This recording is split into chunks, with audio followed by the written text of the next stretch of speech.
দেখছি না খুব একটা। প্রায় জমাতে বলা হয় যে দেওয়ালের সাথে টেক লাগাবেন না, এরপরে দেখা যাচ্ছে টেক লাগিয়ে বসে আছে। যদি টেক লাগাতে হয় তাহলে আপনি বাড়িতে চলে যান, বাড়িতে গিয়ে আপনি টেক লাগিয়ে থাকুন, বাড়িতে গিয়ে আপনি ফ্যানটা অন করে আপনি ঘুমিয়ে থাকুন। কে আপনাকে আসতে বলেছে মসজিদে? আপনি কি পরিবেশ নষ্ট করতে এসেছেন? যদি এইরকমই উদ্দেশ্য আছে যে পরিবেশ যাব, পরিবেশ নষ্ট করব, দূষিত করব, তাহলে আপনি বাড়ি চলে যান, কোনো লাভ নাই, কোনো ফায়দা নেই। যদি এইরকমই নিয়ত থাকে, আল্লাহর ঘর পবিত্র মসজিদে আজকে জুমার খুতবা হবে, আলোচনা হবে, কোরআন হাদিসের কথা হবে, আর আপনি ট্যাগ লাগিয়ে ঘুমাবেন, বসে থাকবেন, চলবে না। অতএব পরিবর্তন হন, নিজেকে চেঞ্জ করুন। আজ আমার বক্তব্যের বিষয় থাকবে ইত্তাকুল্লাহ, আল্লাহর প্রতি ভয়। আল্লাহকে কিভাবে ভয় করতে হবে, কিভাবে আল্লাহ সুবহানাহু ওয়া তাআলাকে ভয় করা উচিত, দরকার, এটাই হলো আজ আমার বক্তব্যের বিষয়। বর্তমান সময়ে কিছু শ্রেণী মানুষ আছে, দেখবেন আমাদের সমাজে বসবাস করে, তারা সপ্তাহে একদিন অর্থাৎ এই জুমার দিনকে লক্ষ্য করে তারা আল্লাহকে ভয় করে, আল্লাহকে স্মরণ করে, আর বাকি দিনগুলি তারা বিড়ি টেনে পার করে দেয়। বাকি দিনগুলিতে তাদেরকে মসজিদের ধারে পাশে আর দেখা যায় না, মসজিদ ছাটে না। শুধুমাত্র একদিন এই শুক্রবার দিন, জুমার দিন আসে আল্লাহকে স্মরণ করার জন্য, আল্লাহকে ভয় করার জন্য। আসলে এটা ভয় নয়, আসলে তারা আল্লাহ সুবহানাহু ওয়া তাআলাকে ভয় করে না, স্মরণ করে না। তারা আল্লাহ সুবহানাহু ওয়া তাআলার সাথে ফাজলামি মারতে আসে, ইয়ারকি মারতে আসে। তারা মনে করে যে আমি মুসলিম ঘরে জন্মগ্রহণ করেছি, আজকে শুক্রবার, সারা সপ্তাহে একদিন আমি মসজিদে যাচ্ছি না, মসজিদ আমি ছাড়ছি না। আজকে শুক্রবার, আজকে যদি আমি মসজিদে না যাই তাহলে মানুষ আমাকে কি বলবে, পাড়া প্রতিবেশী কি বলবে, আবার আব্বা আম্মা ভাই বোন এরা কি বলবে। এই জন্য সে মসজিদে আসে, এই জন্য সে আজকে শুক্রবার মসজিদে হাজির হয়, উপস্থিত হয়। আরো এক শ্রেণী মানুষ আমাদের সমাজে বসবাস করে যে তাদেরকে পাঁচ ওয়াক্ত সালাতে তাদেরকে দেখতে পাওয়া যায় না, 5 ওয়াক্ত নামাজে তাদেরকে দেখতে পাওয়া যায় না, এমনকি তাদেরকে জুমার দিনেও দেখতে পাওয়া যায় না। তাদেরকে দেখতে পাওয়া যায় কোথায়? ওই ঈদের নামাজ, কুরবানি নামাজে তাদেরকে দেখতে পাওয়া যায়। ওই ঈদের নামাজ, কুরবানি নামাজে তারা আল্লাহ সুবহানাহু ওয়া তাআলাকে স্মরণ করে, ভয় করে। এটা ভয় নয়, তারা আল্লাহ সুবহানাহু ওয়া তাআলাকে ভয় করে না, স্মরণ করে না, তারা যায় ফাজলামি মারতে, আর কি মারতে। আরো এক শ্রেণী মানুষ আমাদের সমাজে বসবাস করে যে তারা 12 মাসের মধ্যে 1 মাস, মাহে রমজানের মাস যেমনি ঢুকে যায় তখন তাদের সঙ্গে সঙ্গে পোশাকটা চেঞ্জ হয়ে যায়, পোশাকটা পরিবর্তন হয়ে যায়। তারা সাদা পোশাক পরিধান করে, সাদা পাঞ্জাবি পরে, সাদা জুব্বা পরে, সাদা লুঙ্গি পরে, সাদা রুমাল হাতে নিয়ে, মাথায় সাদা টুপি লাগিয়ে, আতর সুরমা লাগিয়ে তারা 1 মাস ইসলামের ভিতরে, মসজিদের ভিতরে তারা ঢুকে যায়। 5 ওয়াক্ত মুসল্লিরা সামনে জায়গা পায় না নামাজ পড়ার জন্য, তারা চান্স পায় না। আর তারা কি করে? ওই 1টি মাস তারা ফতুয়া ফারাজ নিয়ে ওই চকা গরুর মতো চড়তে থাকে, লাফাঝাফা করতে থাকে ওই 1টা মাস। এরপর যখন মাহে রমজানের মাস শেষ হয়ে বিদায় নিয়ে যখন ঈদের চাঁদ উঠে যায় তখন তারা সঙ্গে সঙ্গে মসজিদকে 3 তালাক মেরে, এই নামাজকে 3 তালাক মেরে আল্লাহ সুবহানাহু ওয়া তাআলাকে টাটা বাই বাই করে মসজিদ থেকে বেরিয়ে চলে যায়। বাকি আর তাদেরকে 11 মাস দেখতে পাওয়া যায় না, তাদেরকে আর খুঁজে পাওয়া যায় না। এই মাহে রমজান মাসে মুসল্লিতে মসজিদ পরিপূর্ণ ছিল, মুসল্লিতে মসজিদ ভরপুর ছিল, মুসল্লিতে মসজিদ গম গম করছিল। তাদের পরনে পোশাক ছিল সাদা পোশাক। একদিনও এমন কোনো দিন যায়নি যেদিন বিনা মাইকে, বিনা স্পিকার মাইকে সলাত হয়েছে, এশার সলাত হয়েছে, তারাবি সলাত হয়েছে, মাইক নিয়ে তারাবি সলাত হয়েছে, মাইক নিয়ে এশার সলাত হয়েছে। কিন্তু আজকে যে 4 কাতার 5 কাতার মুসল্লি ছিল, আজকে সেই মুসল্লিগুলা কোথায় গিয়েছে? আজকে তারা কোথায় গিয়েছে? তারা কি পৃথিবীতে নেই? তারা কি নারায়ণপুর পশ্চিম পাড়াতে নেই? তারা কি মারা গেছে, গত হয়ে গেছে? তারা কি কবরে চলে গেছে, কবরে শুয়ে আছে? তারা নেই। আজকে তারা কোথায় গেছে? একটা কথা বলে দিচ্ছি, শুনে রেখে দিন। যারা 12 মাসের মধ্যে 1 মাস মাহে রমজান মাসে সিয়াম পালন করছেন, রোজা রাখছেন, সালাত আদায় করছেন, আর বাকি সময়ে বাকি 11 মাস দেখতে পাওয়া যায় না, নামাজ পড়ে না, সালাত আদায় করে না। যারা এটা করে তাদেরকে আমি লক্ষ্য করে বলছি, কাল কিয়ামতের মাঠে আপনার এই সালাত, আপনার এই সিয়াম কোনো কাজে আসবে না, কোনো উপকারে আপনার আসবে না। কেন? প্রত্যেকটা কাজ, প্রত্যেকটা আমল, প্রত্যেকটা ইবাদত কবুল হওয়ার জন্য নামাজটা আপনার মধ্যে থাকতে হবে। আপনাকে কন্টিনিউ সালাত আদায় করতে হবে, মৃত্যু পর্যন্ত আপনাকে সালাত আদায় করতে হবে, তবেই আপনার বাকি আমলগুলি কবুল হবে, নচেত কবুল হবে না। আরো এক শ্রেণী মানুষ আমাদের সমাজে বসবাস করে, দেখবেন যে তারা কন্টিনিউ সালাত আদায় করে, তারা 5 ওয়াক্ত সালাত আদায় করে, কিন্তু লক্ষ্য করে দেখবেন ওই মুসল্লিকে আবার দেখতে পাওয়া যায় হারাম জায়গাতে। ওই মুসল্লি যাবতীয় অন্যায় কাজে, যাবতীয় অশ্লীল কাজে সে জড়িয়ে আছে, সে লিপ্ত হয়ে আছে। সে আল্লাহ সুবহানাহু ওয়া তাআলাকে ভয় করে, স্মরণ করে সে সালাত আদায় করে না। সে মানুষকে সন্তুষ্টি করার জন্য, মানুষকে দেখানোর জন্য, মানুষের কাছে ভালো হওয়ার জন্য, মানুষের কাছে সুনাম পাওয়ার জন্য তারা সালাত আদায় করে। তারা মনে করে যে আমার বয়স হয়ে গেছে, আমার শরীরের চামড়া জড়ো হয়ে গেছে, আমার শরীরে হাড্ডি বেরিয়ে গেছে, চুলগুলো পেকে সাদা ধপধপে হয়ে গেছে, দাড়িগুলো পেকে সাদা ধপধপে হয়ে গেছে, আমার এক পা কবরে চলে গেছে আর এক পা বাইরে আছে। আমি যদি এখন সালাত আদায় না করি, আমি যদি এখন নামাজ না করি, তাহলে পাড়া প্রতিবেশী আমাকে ছিছি করবে, আমার আব্বা আমাকে ছিছি করবে, আমার ছেলে আমাকে ছিছি করবে, আমার মেয়ে আমাকে ছিছি করবে, আমার স্ত্রী আমাকে ছিছি করবে, আমার ভাই আমাকে ছিছি করবে। এই জন্য সে সালাত আদায় করে, সে আল্লাহ সুবহানাহু ওয়া তাআলাকে ভয় করে সালাত আদায় করে না। আরো এক শ্রেণী মানুষ আমাদের সমাজে বসবাস করে, যে তারা জোহর পড়ে তো আসর পড়ে না, আসর পড়ে তো মাগরিব পড়ে না, মাগরিব পড়ে তো এশা পড়ে না, এশা পড়ে তো ফজর পড়ে না। আরো কিছু মানুষ আমাদের সমাজে বসবাস করে, যে তারা ওয়াক্তকে পার করে দিয়ে সালাত আদায় করে। জোহরে সালাত আদায় করার জন্য যে একটা নির্দিষ্ট সময় রয়েছে, সেই সময় সে সালাত আদায় করে না, সময়টা পার করে দিয়ে সালাত আদায় করে। আসরে সালাত আদায় করার জন্য যে একটা নির্ধারিত সময় রয়েছে, ওই সময় সে সালাত আদায় করে না, ওই সময়টাকে পার করে দিয়ে সালাত আদায় করে। মাগরিবের সালাত আদায় করার জন্য যে একটা নির্দিষ্ট সময় রয়েছে, সেই সময় সে সালাত আদায় করে না, ওই সময়টা পার করে দিয়ে সালাত আদায় করে। আরো কিছু মানুষ আছে তারা লোক দেখানি সালাত আদায় করে। আরো এক শ্রেণী মানুষ আমাদের সমাজে বসবাস করে, যে তারা সালাত আদায় করে, তারা নামাজ পড়ে কিসের জন্য? চিটিংবাজি করার জন্য। তারা সালাত আদায় করে চিটিংবাজি করার জন্য, তারা সালাত আদায় করে মিথ্যা কথা বলার জন্য, তারা সালাত আদায় করে ওজন কম বেশি করার জন্য, তারা সালাত আদায় করে মানুষকে ঠকানোর জন্য, তারা সালাত আদায় করে মানুষের উপর নির্যাতন জুলুম অত্যাচার করার জন্য তারা সালাত আদায় করে। দেখবেন সালাত আদায় করলে, নামাজ পড়লে মিথ্যা কথা বলতে সুবিধা হয়, নামাজ পড়ে চিটিংবাজি করতে সুবিধা হয়, নামাজ পড়ে মানুষকে ঠকাতে সুবিধা হয়, নামাজ পড়ে ওজনে কম বেশি করতে সুবিধা হয়, নামাজ পড়ে অন্যায় কাজ করতে সুবিধা হয়। চট করে মানুষ সহজে বিশ্বাস করে নেয়, সহজে মানুষ আপনাকে বিশ্বাস করে নেবে যে এই ব্যক্তি সালাত আদায় করে, এ মিথ্যা কথা বলতে পারে না, এ মানুষকে ঠকাতে পারে না, চিটিংবাজি করতে পারে না, সহজে মানুষ বিশ্বাস করে নেয়। এই জন্য এই শ্রেণী মানুষ সালাত আদায় করে কিসের জন্য?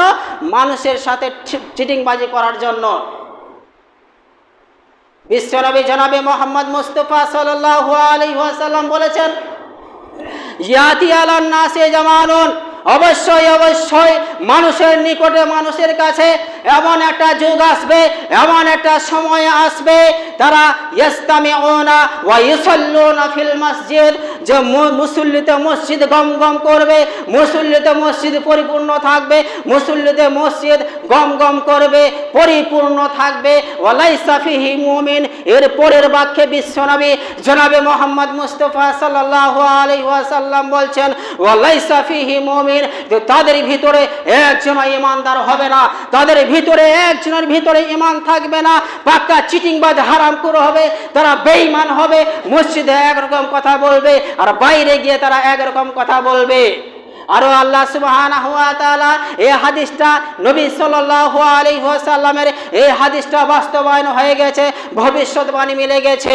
আজ বর্তমান সময়ে একজন মুসল্লি কন্টিনিউয়াস সালাত আদায় করে, কন্টিনিউয়াস নামাজ পড়ে, এরপরেও তাকে হারাম জায়গাতে দেখতে পাওয়া যায়, এরপরেও তাকে ঘুষের আড্ডায় দেখতে পাওয়া যায়, এরপরে তাকে জুয়ার আড্ডায় দেখতে পাওয়া যায়, এরপরে তাকে টাসের আড্ডায় দেখতে পাওয়া যায়, এরপরেও তাকে গান বাজনা আড্ডায় পাওয়া যায়, এরপরেও তাকে গান বাজনা শুনতে দেখতে পাওয়া যায়, এরপরেও তাকে টিকিট কাটতে দেখতে পাওয়া যায়, এরপরেও তাকে অশ্লীল ভিডিও, নোংরা ভিডিও, জঘন্য ভিডিও দেখতে পাওয়া যায়।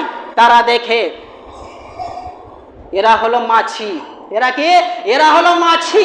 ওই মাছিদের মতো যে মাছিরা একবার মধুতে মুখ লাগায় আর একবার পায়খানাতে মুখ লাগায়, একবার পায়খানাতে মুখ লাগায় আর একবার মধুতে মুখ লাগায়, এরা হলো ওই মাছিদের মতো। তারা একবার ভালো জায়গাতে, একবার খারাপ জায়গাতে, সব জায়গায় তারা মুখ লাগিয়ে বেড়ায়। শুনতে হয়তো খারাপ লাগে, কিছু করার নেই, কিছু করার নেই। আপনারা আমাকে রেখেছেন বলার জন্য, আপনারা আমাকে নেতা বানিয়েছেন বলার জন্য। আমি বলবো, যতক্ষণ পর্যন্ত আমার দেহের মধ্যে শ্বাস প্রশ্বাস চালু থাকবে, যতক্ষণ পর্যন্ত দেহের মধ্যে আমার আত্মা থাকবে, যতক্ষণ পর্যন্ত আমার দেহের মধ্যে রক্ত চলাচল করবে, ততক্ষণ পর্যন্ত আমি আপনাকে ইসলাম বুঝিয়ে যাব। কঠিন ভাষায়, মারাত্মক ভাষায় আমি আপনাকে ইসলাম বোঝাবো। আমি আপনাকে নরম ভাষায় ইসলাম বোঝাতে আসিনি, আমি আপনাকে ইসলাম বোঝাবো কঠিন ভাষায়। আপনারা আমাকে বলার জন্য রেখেছেন, আমি হাজারবার বলবো। মহান স্রষ্টা আল্লাহ সুবহানাহু ওয়া তাআলা বলেছেন, ফাওয়াইলুল লিল মুসাল্লিন। দলিল দেখুন, ফাওয়াইলুল লিল মুসাল্লিন, নামাজীদের জন্য জাহান্নাম, নামাজীদের জন্য জাহান্নাম, নামাজীদের জন্য পরিতাপের বিষয়, নামাজীদের জন্য সর্বনাশ, নামাজীদের জন্য দুর্ভোগ, নামাজীদের জন্য ধ্বংস। কোন নামাজি? আনসলাতিহিম সাউন, যারা তাদের নামাজের ব্যাপারে অমনোযোগী, যারা তাদের নামাজের ব্যাপারে অলসতা, এদের জন্য অয়েল নামক জাহান্নাম রয়েছে। যারা জামাত ছুটিয়ে ছুটিয়ে সালাত আদায় করে, এদের জন্য অয়েল নামক জাহান্নাম রয়েছে। যারা আসর পড়ে তো জোহর পড়ে না, জোহর পড়ে তো আসর পড়ে না, আসর পড়ে তো মাগরিব পড়ে না, মাগরিব পড়ে তো এশা পড়ে না, এশা পড়ে তো ফজর পড়ে না, এদের জন্য অয়েল নামক জাহান্নাম রয়েছে, অয়েল নামক শাস্তি রয়েছে। যারা নামাজে রুকু সাজদা ঠিকঠাক করে না, সালাত ঠিকঠাক আদায় করে না, এদের জন্য অয়েল নামক শাস্তি রয়েছে। যারা লোককে দেখিয়ে সালাত আদায় করে, লোকের চোখে ভালো হওয়ার জন্য সালাত আদায় করে, মানুষের কাছে সুনাম পাওয়ার জন্য সালাত আদায় করে, এদের জন্য রয়েছে অয়েল নামক শাস্তি, এদের জন্য রয়েছে অয়েল নামক জাহান্নাম। আরো এক শ্রেণীর মানুষ আছে, দেখবেন আমাদের সমাজে বসবাস করে, তারা কন্টিনিউ সালাত আদায় করে, আল্লাহকে ভয় করে, আল্লাহকে ভয় করে, আল্লাহ সুবহানাহু ওয়া তাআলাকে রাজি খুশি করার উদ্দেশ্যে, জান্নাত পাওয়ার আশায়, জাহান্নাম থেকে বাঁচার আশায় তারা সালাত আদায় করে, সিয়াম পালন করে, ভালো কাজ করে। এরাই হলো মুমিন, এরাই হলো মুমিন, এরা জান্নাতে প্রবেশ করবে। মুমিন হওয়ার জন্য 3টি গুণ লাগবে, মুমিন হওয়ার জন্য 3টে গুণ লাগবে। যদি ওই 3টে গুণ আপনার মধ্যে থাকে, তবেই আপনি মুমিন, নচেত না। নাম্বার 1, ইকরারু বিল লিসান, মুখে স্বীকৃতি, মুখে স্বীকার করা। তাসদীকু বিল জিনান, অন্তরে বিশ্বাস করা। আমালে বিল আরকান, কাজে বাস্তবায়ন করা। এই 3টে গুণ লাগবে ইমানদার হওয়ার জন্য। যে ব্যক্তি তাসদীকু বিল জিনান, আমালে বিল আরকান, মাঝে স্বীকৃতি দেবে, মুখে উচ্চারণ করবে, স্বীকার করবে যে আল্লাহ সুবহানাহু ওয়া তাআলা নামাজ ফরজ করেছেন, আমাকে সালাত আদায় করতে হবে, আমাকে সিয়াম পালন করতে হবে, আমাকে ভালো কাজ করতে হবে। এরপর সে তাসদীকু বিল জিনান, সে অন্তরে বিশ্বাস করলো, ওয়া আমালু বিল আরকান, এরপর সে কাজে সেটাকে বাস্তবায়ন করলো। এই হলো মুমিন, এই জান্নাতে প্রবেশ করবে। এই 3টে গুণ লাগবে। এই বিষয়টা এই পর্যন্তই থাক। বলার অনেক কিছু ছিল, তো সময়ের জন্য আরেকটা বিষয় বলতে হবে, এই জন্য এই বিষয়টা এই পর্যন্ত রেখে দিলাম। বাকি কোনো সময় হয়তো বলে দেব। উমর রাদিয়াল্লাহু আনহু, তিনি ইসলাম গ্রহণ যখন করলেন, নবী সাল্লাল্লাহু আলাইহি ওয়াসাল্লামের আনিত ধর্মকে যখন তিনি মেনে নিলেন, তখন তিনি নবীকে জিজ্ঞাসা করলেন, ইয়া রাসূলুল্লাহ, হে আল্লাহ রাসূল, আমরা যে শরাব পান করছি, অর্থাৎ মদ, আমার যে মদ খাচ্ছি এতে লাভ কি, উপকার কি? তখনও ইসলামের শরিয়তে মদ হারাম হয়নি। আল্লাহ সুবহানাহু ওয়া তাআলা মদকে হারাম বলে ঘোষণা করেননি। এই মদ কিভাবে হারাম হয়েছে, কিভাবে আল্লাহ সুবহানাহু ওয়া তাআলা হারাম বলে ঘোষণা করেছেন সেটা বলছি, ভালো করে শুনুন। ওমর রাদিয়াল্লাহু আনহু তিনি বিশ্বনবী জনাবে মুহাম্মদ মুস্তাফা সাল্লাল্লাহু আলাইহি ওয়াসাল্লামকে বললেন, ইয়া রাসূলুল্লাহ, হে সম্মানিত রাসূল, আমার যে শরাব পান করছি, আমার যে মদ্য পান করছি, এতে কি উপকার আছে, এতে কি লাভ আছে? নবী সাল্লাল্লাহু আলাইহি ওয়াসাল্লাম এই কথা শোনার পরে চুপচাপ হয়ে গেলেন, কোনো উত্তর দিলেন না, কোনো জবাব দিলেন না। ঠিক এমনি সময়ে আল্লাহ সুবহানাহু ওয়া তাআলা কোরআন মাজিদে আয়াত অবতীর্ণ করে দিলেন, ইয়াসআলুনাকা আনিল খামরি ওয়াল মাইসির কুল ফীহিমা ইসমুন কাবীর ওয়া মানাফিউন নাস ইয়াসআলুনাকা আনিল খামর। হে সম্মানিত নবী, লোকেরা আপনাকে জিজ্ঞাসা করছে, সাহাবীরা আপনাকে জিজ্ঞাসা করছে মদের ব্যাপারে, জুয়ার ব্যাপারে। আপনি তাদেরকে বলে দেন, কুল ফীহিমা ইসমুন কাবীর, মদ খেলে বড় গুনাহ হবে, মদ খেলে কাবিরা গুনাহ হবে, জুয়া খেললে কাবিরা গুনাহ হবে, বড় গুনাহ হবে। 2 নম্বরে আল্লাহ সুবহানাহু ওয়া তাআলা যে কথাটা বললেন সেটা হলো ওয়া মানাফিউন নাস, মদ খেলে সাময়িক উপকার আছে, সাময়িক লাভ হবে। 3 নম্বরে আল্লাহ সুবহানাহু ওয়া তাআলা যে কথাটা বললেন সেটা হলো লাভের থেকে ক্ষতিটা বেশি আছে। এই আয়াতে আল্লাহ সুবহানাহু ওয়া তাআলা 3টে কথা বললেন। নাম্বার 1, মদ খেলে কাবিরা গুনাহ হবে, বড় গুনাহ হবে। নাম্বার 2, মদ খেলে সাময়িক উপকার আছে, সাময়িক লাভ আছে। নাম্বার 3, লাভের থেকে ক্ষতিটা বেশি আছে। এই আয়াতে আল্লাহ সুবহানাহু ওয়া তাআলা মদকে হারাম বলে ঘোষণা করেননি, করবেন। এখনো মদকে আল্লাহ সুবহানাহু ওয়া তাআলা হারাম বলে ঘোষণা করেননি। সেই জন্য অনেক সাহাবী সেটাকে ত্যাগ করে দিলেন, বর্জন করলেন। আর অনেক সাহাবী মদ খেতে থাকলেন। খেতে খেতে একদিন হামজা রাদিয়াল্লাহু আনহু তিনি শরাব পান করে মদ খেয়ে সালাত আদায় করছিলেন, অর্থাৎ নামাজ পড়ছিলেন।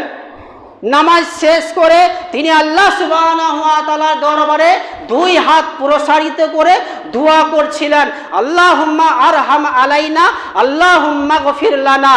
হে আল্লাহ, তুমি আমার উপর দয়া করো, রহম করো, তুমি আমাকে ক্ষমা করো। এই বাক্য, এই কথা তিনার অন্তরেই ছিল। কার? হামজা রাদিয়াল্লাহু আনহুর অন্তরেই ছিল। কিন্তু মদের ঘুরে, নেশার ঘুরে মুখ দিয়ে কি বার হচ্ছিল? আল্লাহুম্মা আকযাব আলাইনা, আল্লাহ তুমি আমার উপর গজব নাজেল করো, তুমি আমার উপর শাস্তি নাজেল করো। এটা মদের ঘুরে, মদের নেশাতে মুখ দিয়ে বার হচ্ছিল।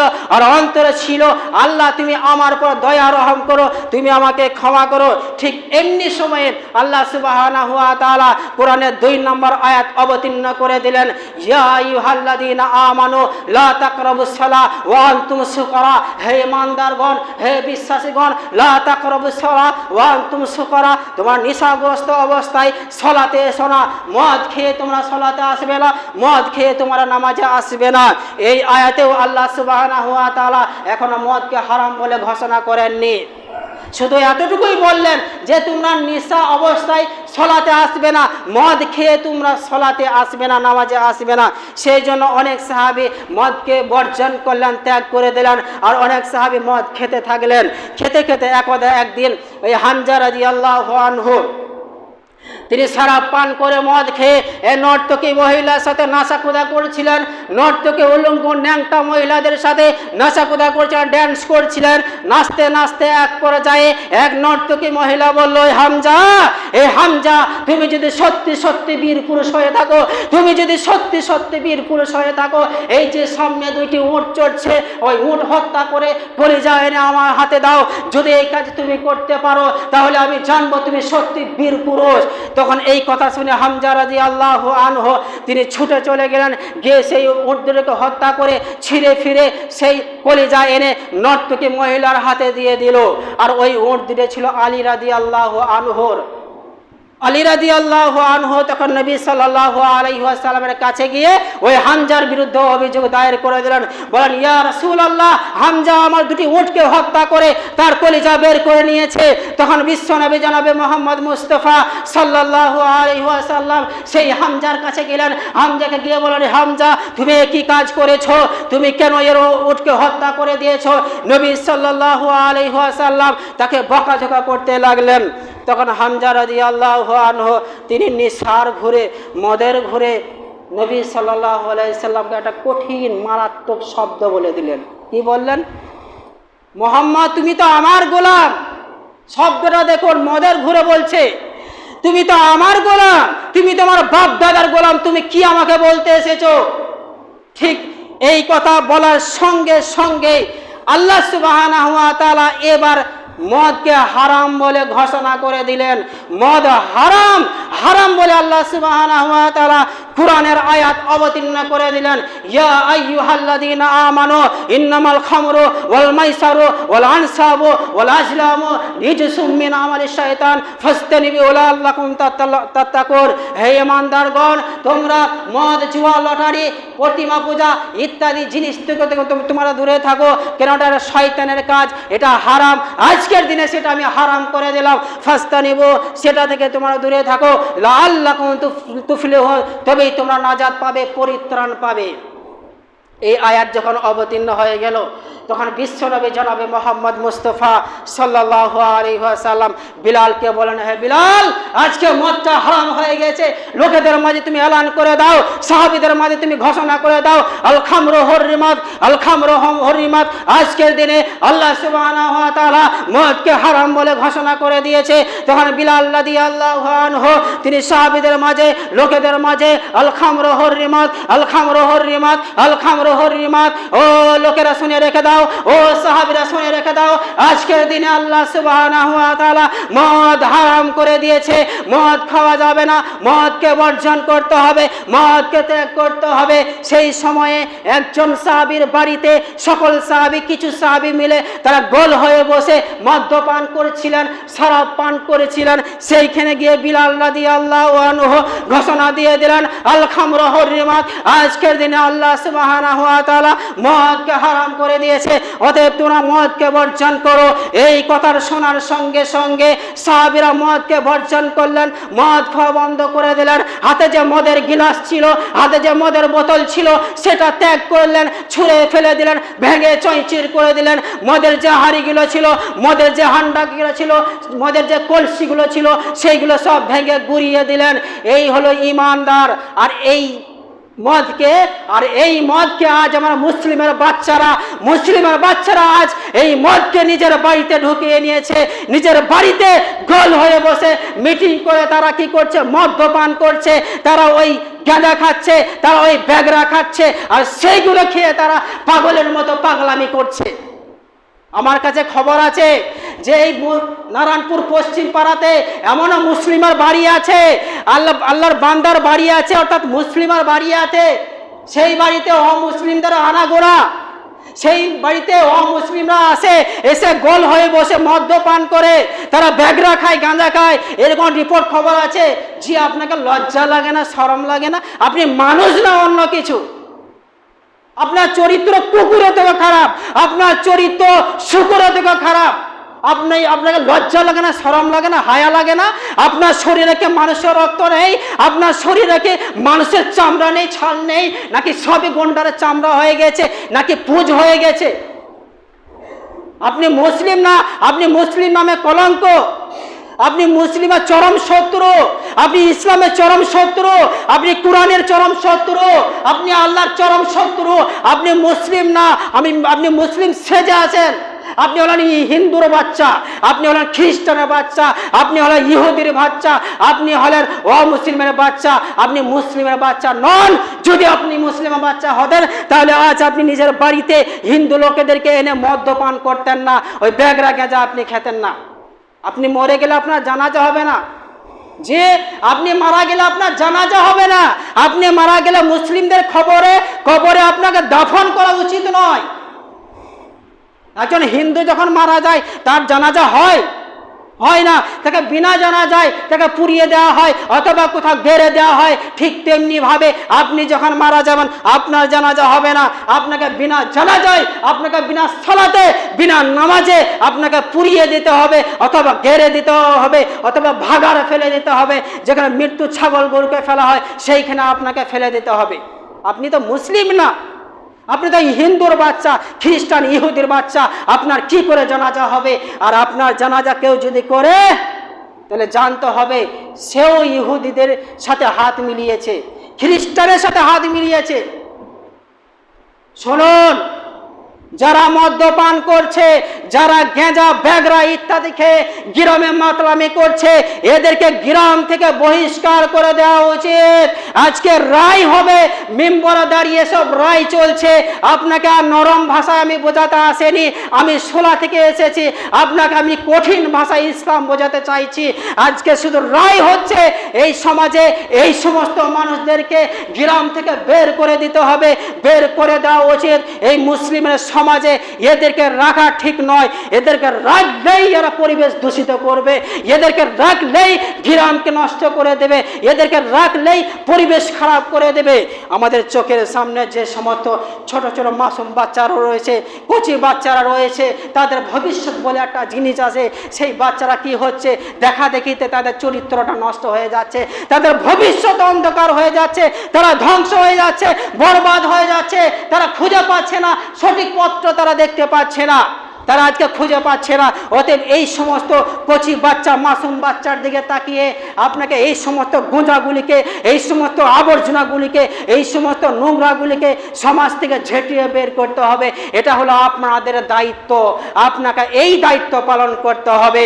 অতএব গ্রামে যে সমস্ত গ্রাম্য নেতারা আছেন, যারা গ্রামে কাজ করছেন, গ্রামের নেতৃত্ব দিচ্ছেন, গ্রামকে পরিচালনা করছেন, যারা 5 ওয়াক্ত মুসল্লি আছেন, যারা মসজিদ কমিটি আছেন, এই 3 শ্রেণী মানুষকে লক্ষ্য করে আজকে আমি বলছি, এই 3 শ্রেণী মানুষকে আমি বলছি, আর ঘুমিয়ে থাকলে হবে না, আর নাকে তেল লাগিয়ে ঘুমিয়ে থাকলে হবে না।